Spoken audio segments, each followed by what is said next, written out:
많은 분들이 부동산 시장이 얼어붙어서 아무도 거래하지 않는다고 생각하시는데요. 제가 실제로 접하는 뉴욕 부동산은 조금 달라요. 왜냐하면은 아직도 실용적인 가격대 부동산들은 잘 거래되는 편이에요. 특히 100만 불 이하랑 초반 가격대 매물이 마켓에 큰 타격 없이 거래되는 가격대고요. 2, 3베드 아파트도 2, 300만 불대의 좋은 매물이면요, 무리 없이 거래가 되고 있어요. 요즘 고달러의 대출이자도 높아지고 인플레이션까지 겹쳐서 안 좋은 상황이잖아요. 뉴욕의 수요를 살펴보면은 10월 중순 거래량이 잠깐 늘었다가요, 10월 마지막 주에 다시 줄었어요. 10월 마지막 주 거래는 2021년 10월이랑 비교를 해서 거래량이 43% 낮아졌고요. 이 부분은 작년이 얼마나 뜨거운 마켓인지를 말해주는 부분이에요. 공급도 10월 마지막 두 주는 정체 현상을 겪고 있어요. 그 이유는 많은 셀러가 내년 봄에 좋은 마켓으로 바뀌기를 희망하면서요, 매물 내놓는 거를 기다리기를 원하기 때문인데요. 올해 여름까지만 해도 공급이 수요를 따라가지 못했는데요. 보통 미국은 여름에 긴 휴가를 떠나기 때문에 부동산이 아무래도 거래가 느려지는 시기예요. 그래서 노동절이 지나면은 새학기도 시작이 되고 직장도 정상 모드로 돌입을 하기 때문에 거래량이랑 공급량도 그만큼 늘어나고요. 그런데 이번 여름은 금리가 더 오르기 전에 마지막 물살을 타길 원하는 바이어가 여전히 많았기 때문에 거래가 잘 된 편이었어요. 왜냐하면은 팬데믹 전 금리도 4, 5%였고요. 외국인의 경우는 6% 이자를 주고 집을 구매했기 때문에요, 대출 이자가 큰 차이가 나진 않았기 때문이에요. 그런데 이제 7%대로 들어섰고요.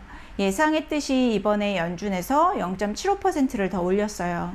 금리 상승만큼 대출 이자도 조금씩 더 올라갈 걸로 보이지만요, 대출 상품에 따라서 여전히 5% 후반에서 6% 초반으로 대출을 받을 수가 있어요.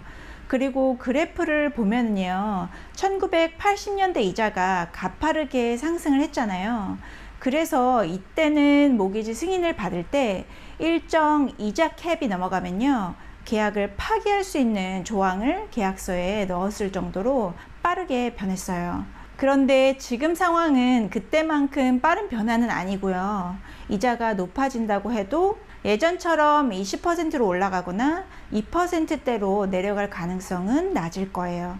그리고 금리가 높아지면요, 집 가격이 낮아지는 구조이기 때문에요, 이런 고금리 시대에 어떻게 해야지 좋은 딜을 잡을 수 있는지 관심이 많으세요. 그래서 제가 부동산 전문가로 일을 하면서 얻은 여러 노하우 중에서 오늘은 쉽게 접근할 수 있는 방법을 알려드릴게요. 첫 번째는 오프 시즌이에요. 뉴욕 부동산은 봄, 가을이 제일 핫한 시즌이거든요.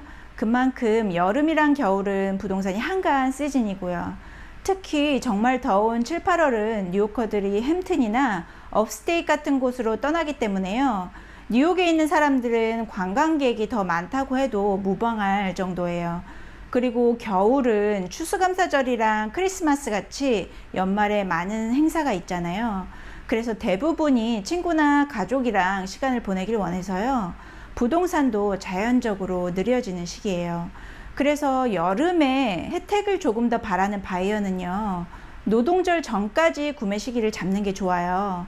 그리고 겨울에 구매를 원하는 바이어는요, 땡스기빙 전후해서 새해 초까지 좋은 딜을 찾을 수가 있어요. 여기서 주의해야 하는 장단점이 있는데요. 장점은 아무래도 성수기에 구매를 하면 셀러도 바이어가 많다는 걸 알기 때문에 많은 매물이 나올 거예요. 그만큼 바이어한테 선택의 폭이 넓어지지만요, 다른 바이어도 많아진다는 의미이기 때문에요, 좋은 매물의 경우에는 가격 경쟁을 해야 할 수도 있어요. 근데 비수기에 매매를 하면은 셀러는 성수기 때보다요, 진지한 바이어라고 생각을 많이 해요. 그래서 집을 보여주는 것도 적극적이고요, 내고도 협조적일 가능성이 높은 편이에요. 그런데 여기서 단점은 그만큼 매물이 많지 않기 때문에 선택의 폭이 좁아질 수 있어요. 두 번째는 대출 이자예요.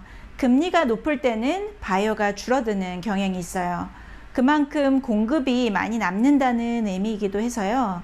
이때 바이어는요, 집 가격을 내고하기 좋고요.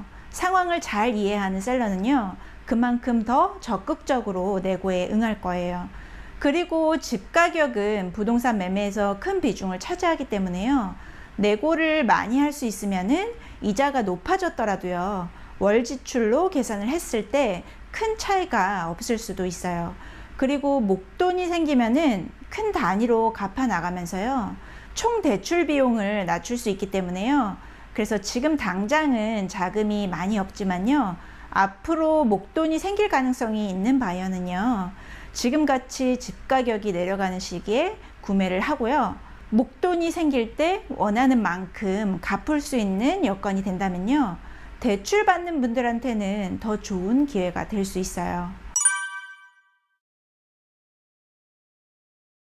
세 번째는 남들이 투자를 안 할 때인데요.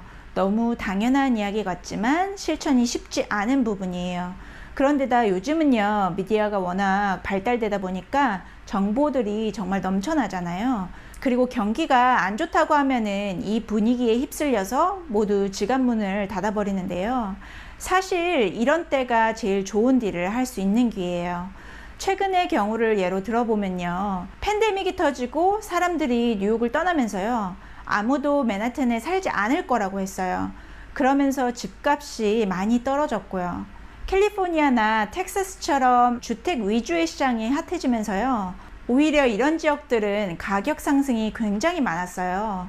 그런데 같은 시기에 뉴욕에 투자한 분들은요, 주식의 이상적인 거래처럼 무릎에 사서 어깨에 팔 수 있는 상황을 단기간에 만들 수가 있었어요. 조금 더 쉽게 이해를 돕기 위해서 그래프를 준비했는데요. 2003년부터 살펴보면요, 큰 무리 없이 대부분 상승 곡선이잖아요.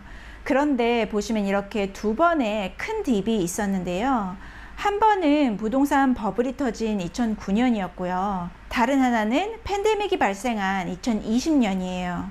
다른 시기들은 조금의 정체기는 보이지만요, 대부분 상승 곡선이었고요. 최근 10년을 통틀어서요, 2020년은요, 가장 좋은 딜을 할 수 있었던 시기였어요.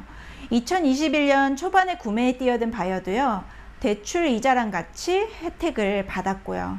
당분간 금리가 계속 올라간다는 전망이기 때문에요, 투자는 힘들다고 생각하는 분들이 많을 거예요.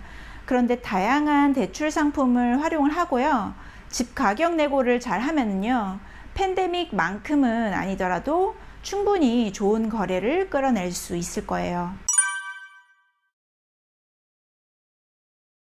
네 번째는 빌딩 매물이에요. 만약에 구매를 원하시는 아파트 사이즈를 알고 계시면요, 내가 원하는 조건에 매물이 몇 개가 나와 있는지 확인을 해보세요.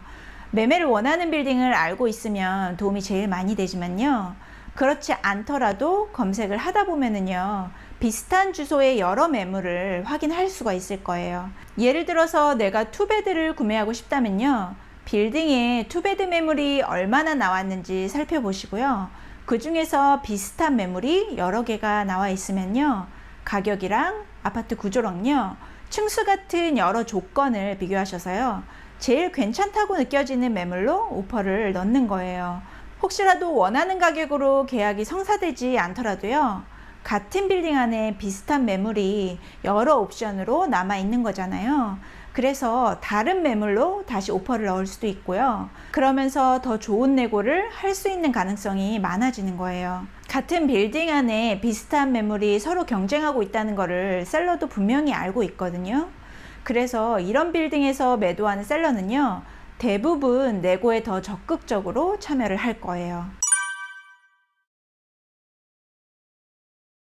다섯 번째는 스폰서 프로모션이에요. 이전에 렌트 후에 구매하는 옵션 설명드렸죠. 지금은 거의 없어졌지만은 대출 이자가 높아지기 때문에 그에 맞는 다른 프로모션들이 나오고 있어요. 그 중에 하나가 대출 이자를 낮춰주는 건데요, 몇 년치에 해당하는 대출 이자의 일정 퍼센테이지를 지불해주는 조건이라서요, 지금 같은 시기에 아주 매력적인 프로모션이에요. 특히 사모시 마음같이 단기 고정이자로 대출을 받는 분들은요, 좋은 조건이라고 생각을 해요. 왜냐하면은 제가 5년 고정이자로 대출받는 걸로 한번 예를 들어 볼게요. 그럼 지금 대출이자가 7%라고 가정을 하면은요, 2%를 스폰서가 지불해 준다면은 이자가 5%가 되는 거잖아요. 그러면은 만약에 3년 동안 2%에 해당하는 대출 이자를 스폰서가 지불해 주면은요, 아파트 가격이 100만 불이고 20% 정도 다운을 한다고 생각을 하면은요, 기본 4만 불 이상은 혜택을 받는 거예요. 그리고 5% 이자율은요, 팬데믹 이전이랑 비슷한 수준이라서요, 좋은 혜택인 거예요. 그리고 인플레이션이 조금씩 잡히고 경제가 나아지면요, 금리도 안정이 될 거라서요, 5년 고정이자가 끝이 나고 변동이자로 바뀌게 될 때는요, 그 시기에 맞는 이자로 조정이 될 거라서요, 이자가 낮아질 확률이 높은 거예요. 이렇게 설명을 들어보니까 어떠세요? 나도 이런 건 아는데 라고 많이 생각하실 거예요. 그런데 다들 알고 있는 부분이라도 실천하기 쉽지 않고요. 매물마다 적절하게 대입시키기가 어려울 거예요. 그런데 이런 식으로 기본 틀을 잡아서 검색을 하다 보면요, 여러 방법을 생각해 보면서 공부도 많이 되실 거예요. 그리고 부동산 전문가랑 같이 일을 하면은 오늘 설명드린 내용 외에도 상황에 따라서 여러 가지 다른 방법으로 접근을 할 수가 있거든요. 여러 가지 상황을 접하다 보면은 그에 맞는 적절한 대안이 생각이 나서요, 내고할 수가 있기 때문에 전문가랑 상의를 하셔서 구매하는 것을 권해드려요. 그런데 처음 시작은 오늘 설명드린 기본 틀을 가지고 공부해 보시기를 권해드려요. 그러다 보면은 이 부분을 이용해서 좋은 딜을 찾는 순간이 분명히 올 거예요. 그럼 오늘도 좋은 하루 보내세요. 감사합니다.